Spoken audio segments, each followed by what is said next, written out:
अंतिम चरण का मतदान आज समाप्त हो गया। बस कुछ ही देर में एग्जिट पोल आने वाला है, लेकिन एग्जिट पोल आने से ठीक पहले ही एनडीए में खेल शुरू हो चुका है। आप कह रहे होंगे कि हम एनडीए में खेल की बात कैसे कह रहे हैं, तो बात हम इसलिए कह रहे हैं कि बिहार एनडीए में खेल शुरू हो चुका है। एनडीए के घटक दल के नेता लोजपा गुट पारस गुट के नेता पशुपति पारस के आवास पर आज एक बैठक हुई और उस बैठक में तय हो गया कि अब बीजेपी के साथ और एनडीए के साथ पारस गुट नहीं रहेगा। जी नमस्कार, मैं हूं विपुल कुमार और आप देख रहे हैं सूर्य विहार डिजिटल न्यूज़। अब हम बिहार के तमाम दर्शकों से विनम्र अपील कर रहे हैं कि आपका प्यार तो हमें खूब मिल रहा है, लेकिन अभी भी ऐसे 70% लोग हैं जो वीडियो को देखते तो ज़रूर हैं, लेकिन अब तक सूर्य विहार चैनल को यूट्यूब पर सब्सक्राइब नहीं किया है। वैसे सभी लोगों से आग्रह है कि चैनल को सब्सक्राइब कर लें, बेल आइकन को दबा लें। अब खबर आपको विस्तार से बताने जा रहे हैं।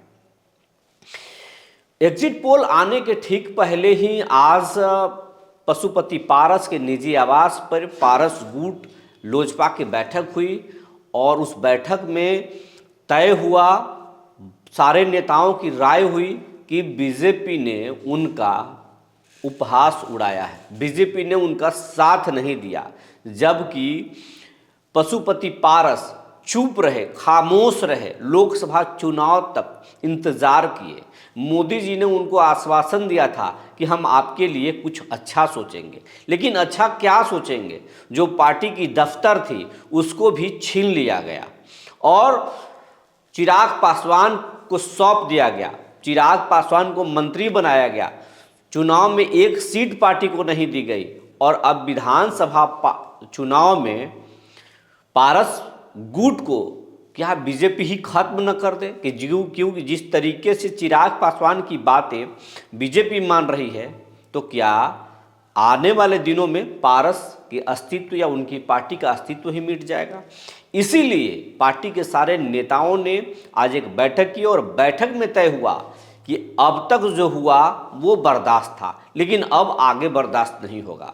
पार्टी में ये भी बात उठी कि सूरजभान सिंह के छोटे भाई पूर्व सांसद चंदन सिंह को प्रदेश अध्यक्ष बनाया जाए। इस बात पर भी मंथन हुआ, इस बात पर भी चर्चा हुई और कई प्रदेश अध्यक्ष को लेकर के और चर्चा हुई। पार्टी का कैसे पूरे बिहार में विस्तार किया जाए, इस बात पर भी चर्चा हुई और इस बात की भी चर्चा हुई कि चिराग पासवान जिस तरीके से जीतन राम मांझी को परेशान कर रहे हैं, जीतन राम मांझी के चुनाव में नहीं गए, वहाँ पर पासवान जाति के लोग वोट जनसुराज को और महागठबंधन के कर दिए। अब दलित एक प्लेटफॉर्म पर नहीं है, खास करके पासवान जाति के लोग, और पारस गुट शांत रहा। इसका फायदा उनको कहीं ना कहीं मिल रहा है, तो अब ऐसा नहीं होगा।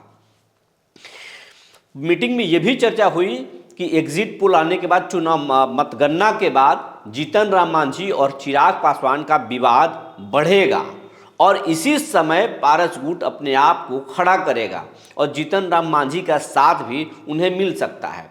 उधर लालू प्रसाद और तेजस्वी यादव का आशीर्वाद भी उनको मिल सकता है, पारस को, पशुपति पारस को। और अब एक फैसला हो चुका है कि पारस गुट अब बीजेपी के साथ नहीं रहेगी, एनडीए के धड़ा में नहीं रहेगा। हम तभी रहेंगे जब स्टैंड क्लियर करना होगा बीजेपी को, मोदी जी को स्टैंड क्लियर करना होगा, नीतीश कुमार को स्टैंड क्लियर करना होगा कि उनके साथ क्या होगा, कितना सीट उनको विधानसभा में दी जाएगी, विधानसभा में उनकी पार्टी को कितनी सीटें मिलेगी, उनका वजूद रहेगा या नहीं रहेगा, कि उनको निपटा दिया जाएगा, इस पर वो साफ साफ बात करना चाहते हैं। लेकिन एक चीज़ तय कर चुके हैं कि उनके मन में, एनडीए के नेताओं के मन में जो भी चल रहा हो, लेकिन पशुपति पारस के दिमाग में अब साफ हो चुका है कि बीजेपी के साथ धोखा हो सकता है, एनडीए के साथ रहने में धोखा हो सकता है। इसीलिए अब पारस गुट जो है अब अपने आप को एनडीए से अलग करेगा और यूपीए के साथ जा सकते हैं। अभी ये बात खुलकर लोग नहीं बता रहे हैं, लेकिन एक बात साफ हो चुका है कि कहीं ना कहीं लालू प्रसाद यादव और तेजस्वी यादव, राहुल गांधी से उनकी डील हो गई है और वो अब इंडिया अलायंस के साथ जाएंगे और विधानसभा चुनाव में लालू प्रसाद यादव या राहुल गांधी उनको कुछ सीटें दे सकते हैं। जितना बीजेपी में सीट उनको मिलता उससे कहीं 1-2 सीट बेसी ज़्यादा मिल सकता है पारस गुट को, ताकि दलित वोटों को जो है वो कंट्रोल किया जा सके, चिराग पासवान को जो है एक करारा जवाब दिया जा सके। पासवान के एक बड़े नेता को उभारने की कोशिश करेंगे लालू प्रसाद यादव। तो ये रणनीति चल रहा है और बीजेपी को कहीं ना कहीं ये बड़ा नुकसान हो सकता है जब पारस एनडीए को छोड़ करके और वो लालू के साथ चले जाएं, राहुल गांधी के साथ चले जाएं, इंडिया अलायंस में चले जाएं। तो एग्जिट पोल के नतीजे, चुनावी नतीजे, एग्जिट पोल के नतीजे फाइनल नतीजे नहीं होते हैं, कई बार वो पलट जाते हैं। अभी हाल के चुनाव में आप हरियाणा में देखे होंगे कि नतीजे बदल गए थे। हरियाणा में सारे एग्जिट पोल कांग्रेस की जीत बता रहे थे, लेकिन असल मायने में वहाँ पे बीजेपी ने जीत दर्ज की और पूरे के पूरे नतीजे पलट गए, एग्जिट पोल के नतीजे पलट गए। तो यहाँ भी अलग हो सकता है, लेकिन नतीजे चाहे जो भी हो, पारस गुट जो है वो फैसला कर लिया है कि बीजेपी के साथ या एनडीए के साथ नहीं रहना है। तो वो जा सकते हैं इंडिया अलायंस के साथ, और इंडिया अलायंस में जाने के बाद उनकी पार्टी और उनको एक मजबूती मिल सकती है, विधानसभा में कुछ सीटें मिलेगी और वहाँ पे जीत हासिल भी करेंगे। और चिराग पासवान का जो सपना है, जो ड्रीम है, उसको रोकने की वो कोशिश करेंगे। और लालू यादव भी चाहेंगे कि चिराग के सामने एक दूसरा पासवान का नेता खड़ा किया जा सकता है।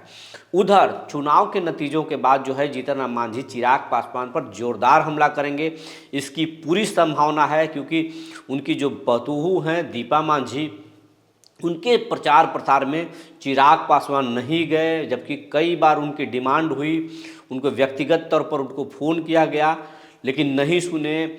बीजेपी के नेताओं को कहा गया कि चिराग पासवान की सभा यहाँ पर कराई जाए, लेकिन फिर भी नहीं हुआ। और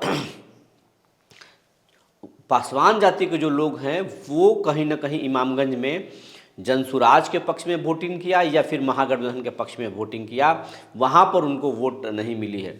दीपा मांझी की स्थिति बहुत मजबूत नहीं है, वहाँ पर कमज़ोर स्थिति बताया जा रहा है। नतीजे चाहे जो भी आ जाएं, उनके पक्ष में आ जाएं, अलग बात है, लेकिन कमज़ोर स्थिति बताया जा रहा है। जिस तरीके की काठी की टक्कर पहले कही जा रही थी वैसा नहीं है, कमज़ोर स्थिति कहा जा रहा है। तो ये स्थिति है। अब नतीजे जो है वो कुछ भी आ जाए, अगर नतीजे उनके पक्ष में आएंगे तब भी जीतन राम मांझी हमला करेंगे, और अगर कहीं उनकी पुतोहू चुनाव में मात खा गई, अगर वो चुनाव हार गई, तो जीतन राम मांझी एक बार फूट पड़ेंगे और नतीजों के बाद एनडीए में खेला होना तय है। लेकिन आज नीतीश कुमार ने एक बार फिर जो है विशिष्ट शिक्षकों को नियुक्ति पत्र देते हुए एक बात की गारंटी फिर दे दी। उन्होंने करीब जो है वो 20 मिनट भाषण दिया और 20 मिनट के भाषण में 4 बार फिर उन्होंने शिक्षकों के सामने गारंटी दे दिया कि 2 बार पहले गलती हो गई, अब कहीं नहीं गलती होगी, हम बीजेपी के साथ ही रहेंगे और साथ में ही मिलकर विकास करेंगे।